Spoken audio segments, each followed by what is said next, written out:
a reflection taken from Mark 8:22 to 30. And it's like a watershed passage, because this is the point where the disciples really realised who Jesus is, that he was the Messiah that they'd been waiting for centuries.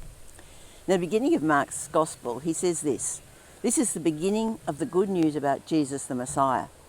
And then we've just read through the first, 7 chapters, and it tells story after story of what Jesus did.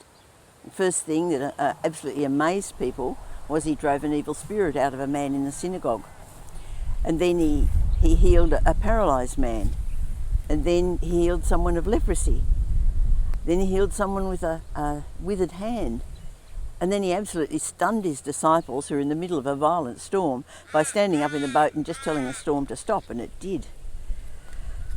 He healed a man who was so demonised that nobody could control him. They couldn't even chain him up. He just broke the chains. He'd raised a dead girl. He'd healed a woman who'd had bleeding for so long that nobody could do anything for her. And then he fed a crowd of 5,000 plus on a very small lunch of 5 loaves and 2 fish. And then he came to the rescue of his disciples again in hard times on the boat on the lake by walking across the water. Now, surely by now they would have got the idea of who he was. In chapter 8, we read how Jesus seems to get exasperated. He says this, verses 17 and 18, "Do you still not see or understand? Do you have eyes but fail to see? Do you have ears but fail to hear?" And then he reminded them what they've just been a part of, feeding these 5,000 people with tiny amount of food, and that there were basketfuls left over. And so he says, "Do you still not understand?" This is what the lead up is to this week's passage. And this week's passage is where Jesus healed a blind man.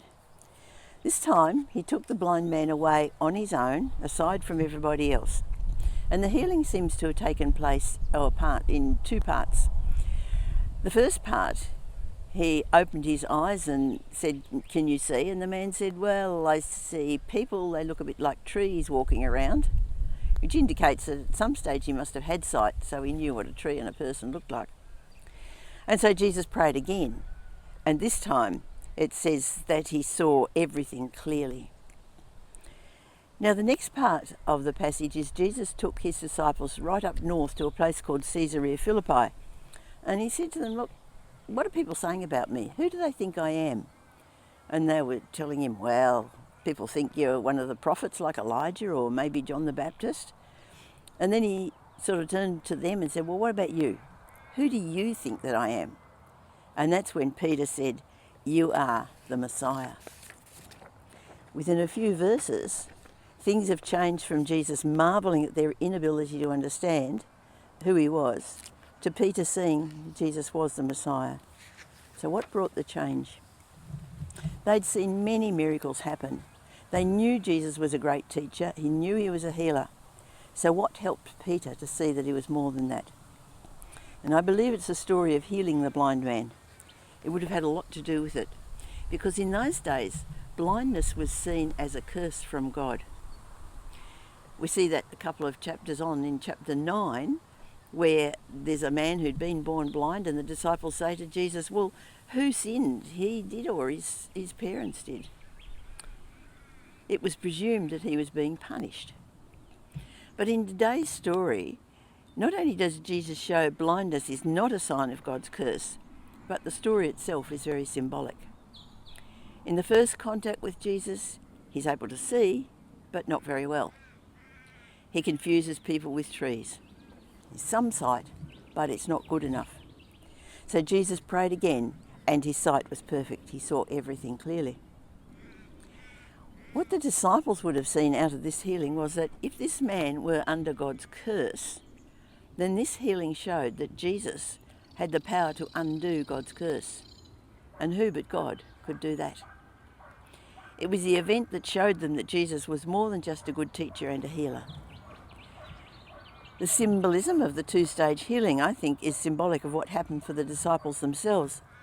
They'd seen Jesus was something special, so they had that sort of partial sight, but they didn't see clearly enough to fully understand. It was the healing of this blind man that gave them the ability to fully understand who he was. They could now see clearly. And that was the journey of those first disciples. From this point on in Mark's Gospel, Jesus begins to teach them what it actually means to be a follower. That's why I said earlier that this is like a watershed passage. Things change from here on. Jesus is talking about the cost and the benefits of being a follower. Now the same goes for us.